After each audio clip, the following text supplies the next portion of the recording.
I wanted to make a short video giving you guys some tips on how to do basic annuity calculations with both the TI-30XS and the BA2.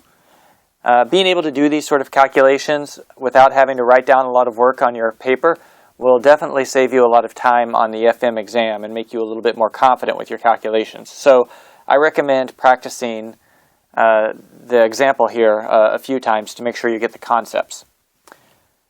So the example we're going to solve is given 300S30 5.3% equals XA18 5.3%, find X. So before I actually solve this, let me give a quick explanation of what it could possibly mean. On the left-hand side, we have S30, so that's the accumulated value of an annuity. And on the right-hand side, we have A18, so that's the present value of an annuity. So one possible way you can interpret the meaning of this equation is that somebody is depositing $300 a year for 30 years at 5.3%. So on the left-hand side, we'll give you the accumulated value of these deposits after the 30 years. So then that turns out to be the present value of basically the right-hand side. So it's the present value of 18 payments of X at 5.3%. So you can imagine that somebody is making these deposits of $300 a year for 30 years, and then at the end of 30 years, they turn around and start making withdrawals. They make a total of 18 withdrawals for X apiece, and so we're trying to find out what X is. Okay. And you can look at example 3 example 2 in section 3A through C, and you'll have to do exactly this sort of calculation in that problem. That also shows up in your homework. Okay, so to do this in the TI-30, it's pretty straightforward. What I would enter is this. I would first, since there aren't any variables in the left-hand side, I would calculate that first. And I would enter exactly what you see here on the screen. 300 times, and then I'd hit the fraction button. 1.053 to the 30th minus 1 divided by 0.053.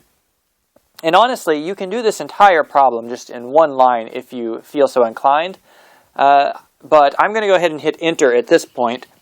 And the calculator is going to give me back the value. 20989.58014. Okay, and then I'm going to hit divide, which is going to put up this answer divide bit, and then I need to divide this previous answer by A18 5.3% if I want to solve for X. So what I have here is that A18 5.3%. So I would type it in exactly like you see here. Remember, the formula for A18 would be 1 minus V18 over I. So the reason for this negative exponent is to turn this into V. Without the negative exponent, I would just have 1 plus I to the 18th. That's not what I want. I want V to the 18th. So basically, I'm dividing by 1.053 to the 18th. So anyway, then I hit enter again and calculate that. And I get my final answer of 1,837.906521. That's what is displayed on my calculator. Okay, so that's relatively straightforward. And honestly, on this problem, I think the quickest way to do it is using the TI-30XS. However, it's worthwhile to know how to do all of these problems on the BA2 because there are certain types of problems that can go much quicker on the BA, and there's a little bit of trickery you can sometimes do with the BA that we'll get into later. So anyway, to do this particular problem with the BA, I would go through and do this series of calculations or button presses. Okay, so really the very first thing I would do, anytime you're doing a new problem with the BA, you need to clear the TVM registers. So you hit second, clear TVM, which is right above the FV key, and that blanks out all of the registers. It turns them all to 0. Okay, so now I'm going to calculate the left-hand side. I'm going to enter 30 and then press N to store that in the N register, 5.3, and then I press the register for the interest rate, and then minus 300 PMT. Now honestly, those three values I could enter in any order that I wanted. I was basically just going left to right across the TVM register.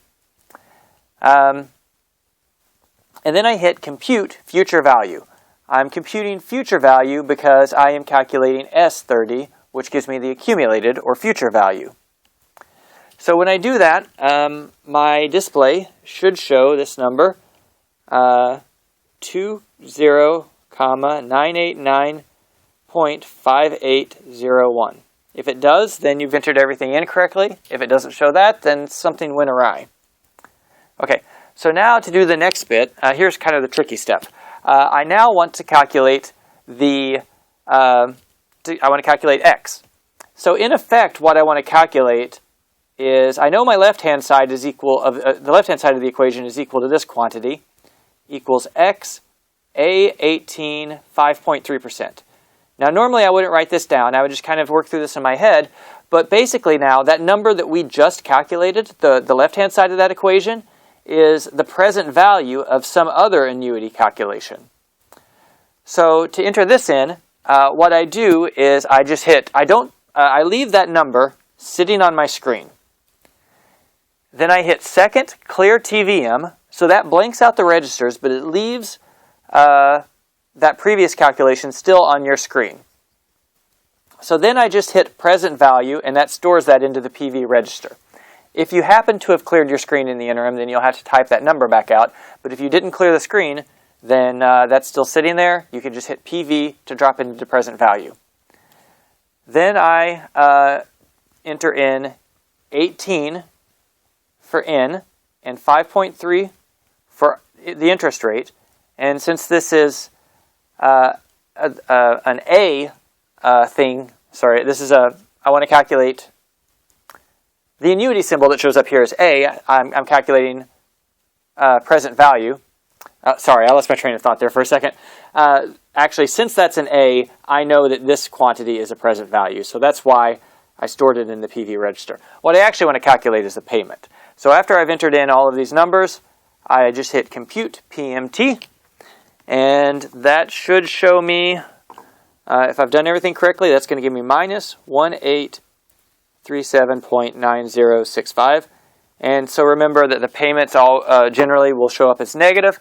So I'll just ignore that, and x, it turns out, is equal to 1,837.91, just like I got in the previous problem. Okay, so practice that a few times, and let me know if you have any questions about it.